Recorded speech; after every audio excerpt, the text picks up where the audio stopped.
What is up guys, Andy Forestine Runner here, back with another video for you today, and today we're going to be talking about the Swindon Half Marathon, a race recap. And I knew I wanted to do this video at about mile 5 into the half marathon because that's when things start to go south. And you know, I thought to myself, this channel is all about me showcasing my training. I say showcasing, it's not really showcasing, me videoing and talking to you about what I do for my training, showing you the Forest of Dean, and doing videos from my experience that hopefully might help some of you.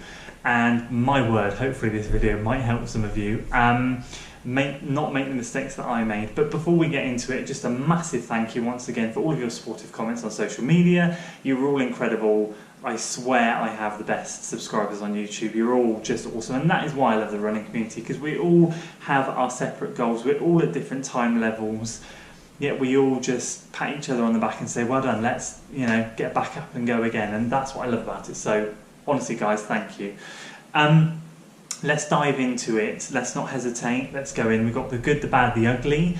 There is some good. I'm not fully negative about it, namely the fact that we still run a 1:23. So we'll get to that in a second. But the first thing I want to talk about is, like, before I even raced. Let's talk about the mental state before I raced. So obviously, bearing in mind I haven't run over 30 miles a week for the last 4 weeks. That's because of 2 weeks of taper for the Severn Bridge Half Marathon. One of those was a holiday week, one of those was a proper taper week.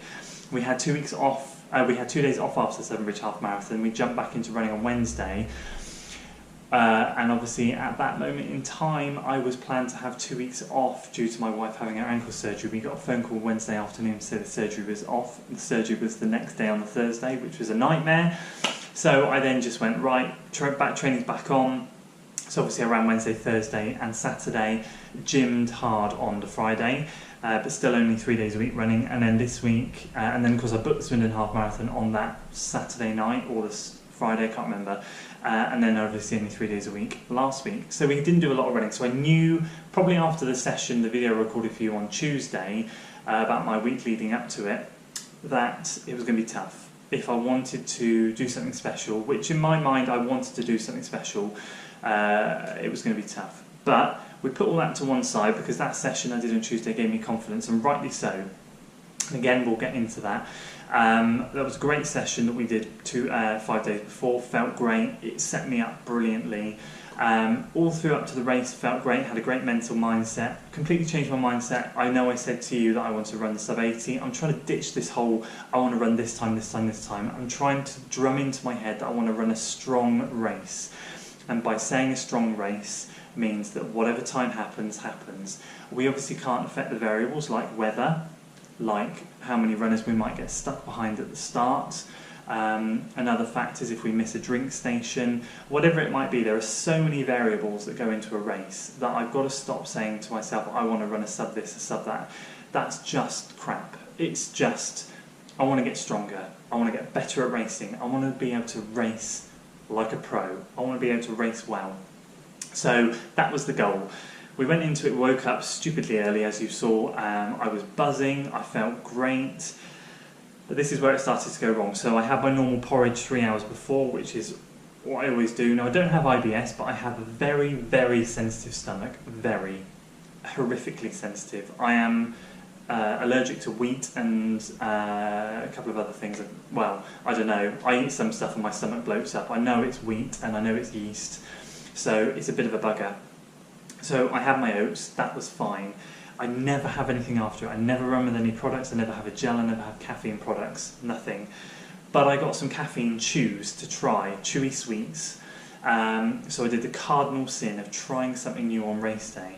So my stomach was already nervous, as it always is, and then I chucked a caffeine chew. It was like a Starburst type thing, but a bit bigger. And I was buzzing. Like, I hadn't felt the effects of caffeine for ages because I just don't really drink caffeine anymore. So the gun went, and looking back at my splits, I'll put them on screen, but I'm looking at it on here. So we went off 5:49 first mile, 6:06, 5:55, 5:59. First 4 miles were really good. Felt comfortable, felt in control. At that moment in time, I was 12th I think it was. I counted back. So bearing in mind we had a couple of great runners with us that day. We had Matt Clowes, who is the Cardiff, I think I don't know if he's a record holder, but his PB is a 104. On the day he ran a 106. He was gone into the distance within the first 2 miles. But it's great to race those type of people. I love it. It makes me think that's who I want to be. That's where I want to be. So there's a couple of those lads gone off. And I was in about 12th, sitting there. The course is like a kidney shape, so you loop round and then it's a flat line almost where you run for about 3 or 4 miles. Now, we turned the corner onto that and there was a wicked headwind. It was horrible, and that stayed with us from mile 4 to the end, and even as we turned round, the wind seemed to follow us.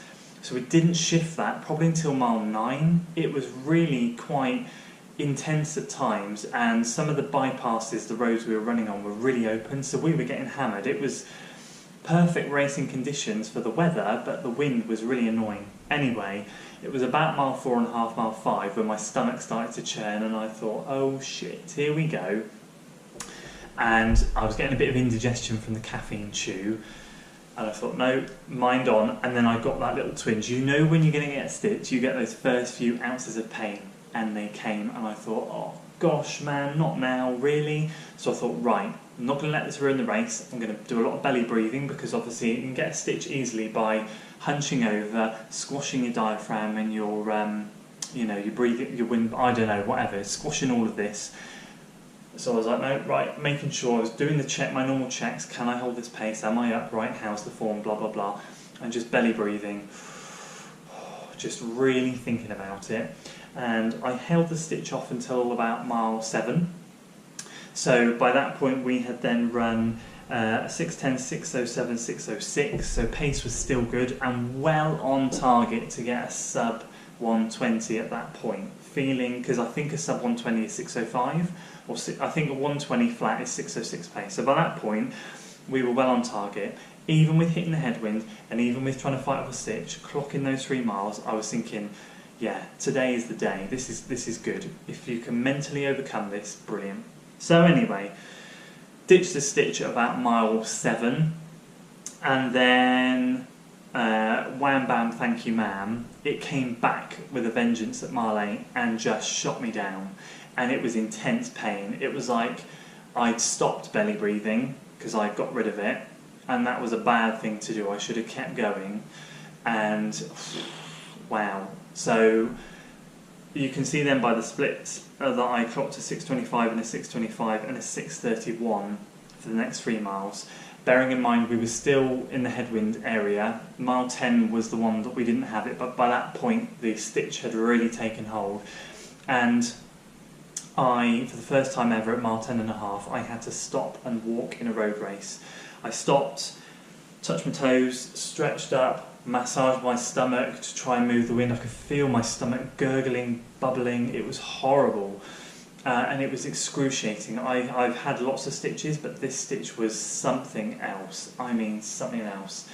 So I stopped and walked for about a minute or so, and then by that point people were starting to pass me one by one. They were going through, and of course bearing in mind when I was in that position I was still in a decent position. Probably I'd lost about 3 places by this point, still about 15th. People weren't coming by me thick and fast, so there was just the odd one coming by every couple of minutes. So I kept going after a minute standing, and then bam, it struck me down, and I had this lightning pain in my stomach, and I thought to myself, right, okay, you have a choice now. You either have to stop and walk away and DNF, or you have to stop trying to jog, and you have to stop, massage, stretch for a bit longer, really get rid of it, get it under control and finish. And I chose the latter because I thought, I'm not doing all this work for nothing. And so I actually properly stopped for a couple of minutes, stood on the side of the road, massage, stretch, did everything I could, and then just got into a really gentle jog. Now by this point we were going up a hill, which is great for stitches because I get stitches badly when I go down a hill, really badly. Going up a hill, they seem to go for some reason, so I just casually plodded up the last hill. I say casually, I was trying, but I wasn't pushing.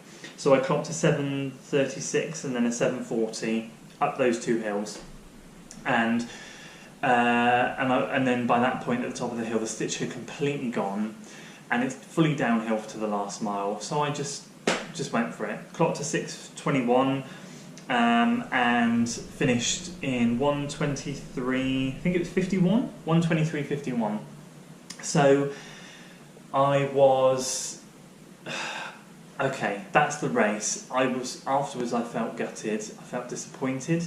Let's talk about the pros. Let's talk about the cons. The pros were, I was really pleased with my mental mindset. I was really pleased that I didn't DNF. I was really pleased that I kept going. I was really pleased at how I dealt with the stitch as best as I could, especially in the beginning when it happened at mark 5 to 7. I've had enough experience with them to know that I should belly breathe, stand up straight, just ease back a touch off the throttle, and work through it. So I did.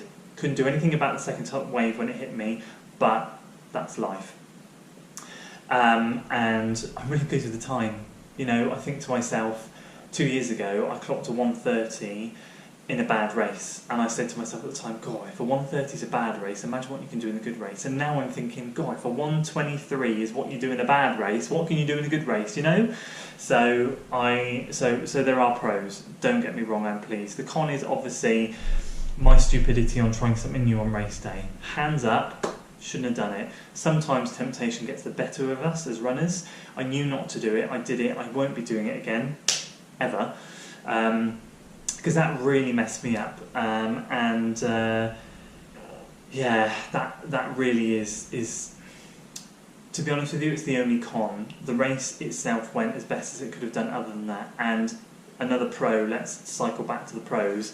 Is that at mile 7, I was well on pace for a sub 1:20, and that felt comfortable. It wasn't the pace that was a problem, which is really, really promising. I mean, really promising, and that lifts my spirits like you wouldn't believe, because I now understand my body, and that is why we do races. We race to learn and to understand. So I know that I can do what I can do, and that to me felt comfortable and strong. I was passing people. I started way back. I was just ticking them off up to position 12, and there was runner 1 and 2 and 3 gone, and then we could see a little group of 3 ahead, 4, 5 and 6, and then there was a group of 6 of us, and I sat at the back of that group, and I felt like really pumped to be in that position. Like, I knew the front runners were gone. That was that.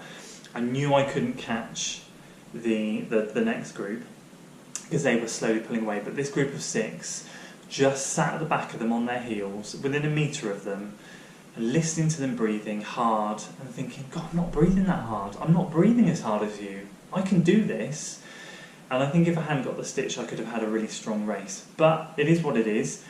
As far as the race goes, incredible, brilliant place. If it works for my training next year, I will 100% go back. It's not quite as flat as it was made out to be, I don't think, even though Strava makes it look like there's lots of lumps and bumps. So, for example, you go around lots of roundabouts, you dip down for a roundabout and go back up.